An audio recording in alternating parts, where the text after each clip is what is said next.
In this video, I'm going to show you how to clear search history on Instagram. So what you want to do is go find your Instagram app, wherever it may be on your phone. And to go to your search history, you just want to go to the magnifying glass at the very bottom. It's your search. So go ahead and click that. And then go ahead and hit the search bar at the very top. So what this is going to show you is all the things that you recently have been searching. You can individually hit the X at the far right side, where you can just individually do that. Or if you want, you can also hit the area where it says see all and go ahead and click that.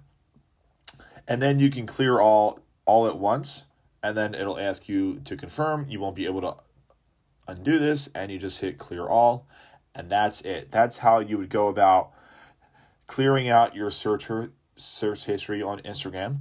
So hope you guys found this useful and helpful, and we'll see you in the next one.